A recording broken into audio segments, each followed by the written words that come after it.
Sa ikalawang araw ng impeachment trial kahapon laban kay Vice President Sara Duterte, naging sentro ng pagdinig ang kontrobersyal na video kung saan nagbanta umano si VP Sara laban sa Pangulo, unang ginang at dating House Speaker Martin Romualdez. Inumpisahan ito ng prosekusyon sa pamamagitan ng paglalahad ni Attorney Lawrence Defensor kung saan tinawag niya ang mga pahayag ng Vice Presidente bilang isang sinister threat. Agad itong tinutulan ng depensa at hiniling na i-strike off the record, bagay na hindi pinagbigyan ng impeachment court. Noong ika-22 ng Hunyo 2026, nagulat at nagdalamhati ang buong bansa sa pamamaril sa isang paaralan. Sorry, excuse me. Your Honor, may I I be allowed to finish my manifestation? I I will not disrespect and interrupt the defense counsel Yes, but before once he that, has started. this is no disrespect, sir. Counsel for respondent is recognized. Thank you, Your Honor. Your Honor, this is improper. The improper for trial. Manifestation, this is not a manifestation proper for court procedure. This is instead them telling a story. This is a narration by the prosecution, which is not allowed. Yes, sir. Your Honor, may I be allowed also to... Your Honor, we move to strike that opening statement. It's improper for trial. It is not evidentiary in nature. And it only provides conclusions of fact and law. Most of it is irrelevant.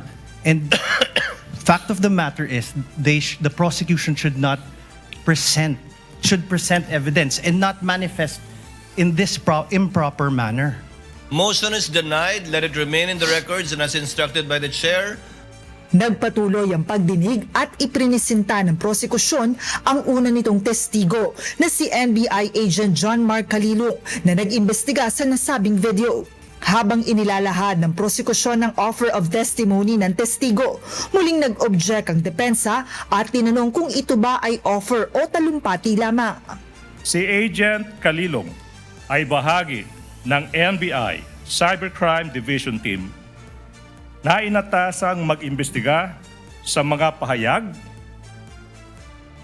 at pagbabanta ng Vice Presidente laban sa Pangulo ng Pilipinas, unang ginang at dating Speaker ng House of Representatives sa isang online media briefing noong Nobyembre 23, taong 2024, pang-apat.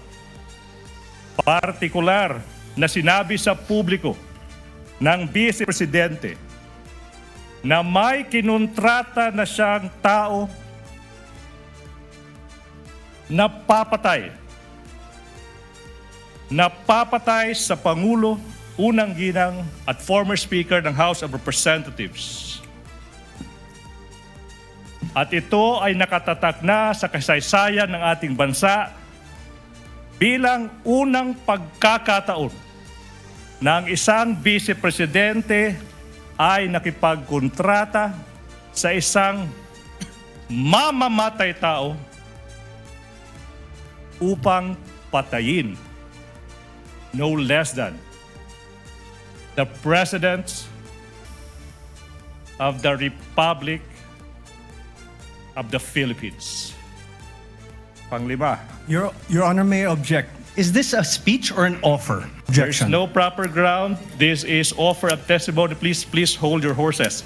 Ngunit muli itong in-overrule ni Presiding Officer Senator Judge Francis Cheese Escudero.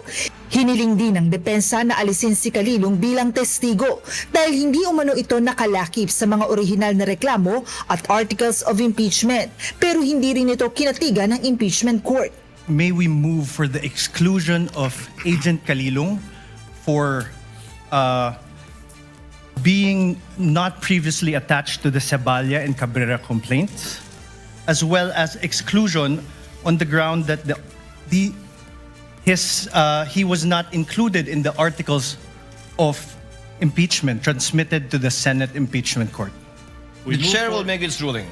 The motion to exclude by the counsel for respondent is hereby denied. Chair cites Enrile versus Sandigan Bayan, which states that the prosecutors may add or rely on evidence during pre-trial even if the evidence is not stated in the complaint or articles, because only a summary is required to be stated in the articles of impeachment in this case and or complaint, and not a complete list of the prosecution's evidence and or witnesses.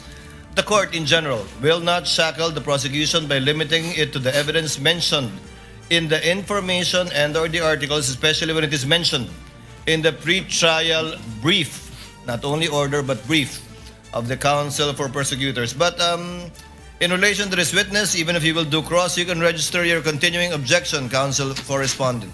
Nagpatuloy ang pagdinig at nang dumating na sa pagtatanong ng House Prosecution sa testigo, kaugnay ng kontrobersyal na video na naglalaman umano ng pagbabanta ng Vice Presidente, muling naghain ng objection ang depensa at sinabing misleading ang ilan sa mga tanong ng prosekusyon.